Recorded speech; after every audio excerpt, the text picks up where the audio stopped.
ಮಹಾರಾಷ್ಟ್ರದ ಪ್ರಪ್ರಥಮ ಮಹಿಳಾ ಮುಸ್ಲಿಂ ಐಎಎಸ್ ಅಧಿಕಾರಿಯಾದ ಆಟೋ ರಿಕ್ಷಾ ಚಾಲಕನ ಪುತ್ರಿ ಆದಿಬಾ ಆನಂ. ಮಹಾರಾಷ್ಟ್ರದ ವಿದರ್ಭ ಪ್ರಾಂತ್ಯದ ಅತಿ ಹೆಚ್ಚು ರೈತರ ಆತ್ಮಹತ್ಯೆಗೆ ಕುಖ್ಯಾತವಾದ ನೀರು ಬತ್ತಿದ ಹಾಗೂ ಬರಪೀಡಿತ ಯಾವತ್ಮಲ್ ಜಿಲ್ಲೆಯ ಆಟೋ ರಿಕ್ಷಾ ಚಾಲಕರೊಬ್ಬರ ಪುತ್ರಿ ಮಹಾರಾಷ್ಟ್ರದ ಪ್ರಪ್ರಥಮ ಮಹಿಳಾ ಮುಸ್ಲಿಂ ಐಎಎಸ್ ಅಧಿಕಾರಿಣಿಯಾದ ಯಶೋಗಾಥೆ ಇದು.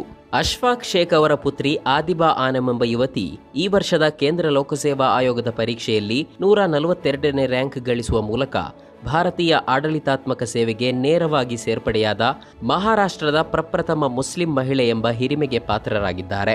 ಆದಿಬಾ ಆನಂ ಅವರ ತಂದೆ ಅಶ್ಫಾಕ್ ಶೇಖ್ ಅವರು ಪರಿಸ್ಥಿತಿಯ ಒತ್ತಡದಿಂದಾಗಿ 10ನೇ ತರಗತಿಗೆ ತಮ್ಮ ವ್ಯಾಸಂಗವನ್ನ ಮೊಟಕುಗೊಳಿಸುವಂತಾದರೂ ತನ್ನ ಪುತ್ರಿಗೂ ಇದೇ ಪರಿಸ್ಥಿತಿ ಎದುರಾಗಬಾರದು ಎಂದು ಶಪಥ ಮಾಡಿದ್ದರು. ತನ್ನ ಬಾಲ್ಯದ ದಿನಗಳಿಂದಲೇ ಓದಿನಲ್ಲಿ ಚುರುಕಿದ್ದ ಆದಿಬಾ ಆನಂಗೆ ತಂದೆ ಅಶ್ಫಾಕ್ ಶೇಖ್ ಸಾಧ್ಯವಿರುವ ಎಲ್ಲಾ ಸೌಲಭ್ಯಗಳು ಹಾಗೂ ಪ್ರೋತ್ಸಾಹಗಳನ್ನು ನೀಡಿದ್ದರು. 10ನೇ ತರಗತಿಯಲ್ಲಿ 98% ಅಂಕಗಳು ಹಾಗೂ 12ನೇ ತರಗತಿಯಲ್ಲಿ ವಿಜ್ಞಾನ ವಿಷಯದಲ್ಲಿ 97% ಅಂಕಗಳನ್ನು ಪಡೆದಿದ್ದ ಆದಿಬಾ ನಂತರ ಯಾವತ್ಮಲ್ನಿಂದ ಪುಣೆಗೆ ಸ್ಥಳಾಂತರಗೊಂಡು ಗಣಿತಶಾಸ್ತ್ರದಲ್ಲಿ ತಮ್ಮ ಪದವಿ ಪೂರೈಸಿದ್ದರು. ಈಗ ಯುಪಿಎಸ್ಸಿ ಪರೀಕ್ಷೆಯಲ್ಲಿ ಆಯ್ಕೆಯಾಗಿರುವ ಬಗ್ಗೆ ಪ್ರತಿಕ್ರಿಯಿಸಿದ ಆದಿಬಾ ಆನಂ, ಪದವಿ ಪೂರೈಸಿದ ನಂತರ ಬಹುತೇಕ ವಿದ್ಯಾರ್ಥಿಗಳು ತಮ್ಮ ಭವಿಷ್ಯದ ಬಗ್ಗೆ ಸ್ಪಷ್ಟತೆಯ ಕೊರತೆಗೊಳಗಾಗುತ್ತಾರೆ. ಆದರೆ 12ನೇ ತರಗತಿಯಲ್ಲಿ ವ್ಯಾಸಂಗ ಮಾಡುವಾಗಲೇ ನಾನು ನಾಗರಿಕ ಸೇವಾ ಪರೀಕ್ಷೆಗಳ ಮೇಲೆ ಕಣ್ಣು ನೆಟ್ಟಿದ್ದೆ.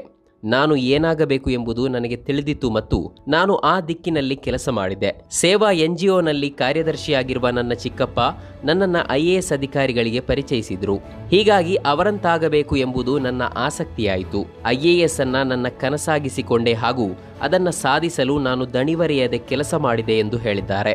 ಯಾವ ಹಂತದಲ್ಲೂ ಭರವಸೆ ಕಳೆದುಕೊಳ್ಳಬೇಡಿ ಎಂದು ನಾಗರಿಕ ಸೇವಾ ಪರೀಕ್ಷಾ ಆಕಾಂಕ್ಷಿಗಳಿಗೆ ಸಲಹೆ ನೀಡಿರುವ ಆದಿಬಾ ಅವರು, ವೈಫಲ್ಯಗಳು ಜೀವನದ ಭಾಗವಾಗಿದ್ದು ಪ್ರತಿಯೊಬ್ಬರೂ ಅದರಿಂದ ಕಲಿಯಬೇಕು ಹಾಗೂ ಶಕ್ತಿಶಾಲಿಯಾಗಿ ಹೊರಹೊಮ್ಮಬೇಕು.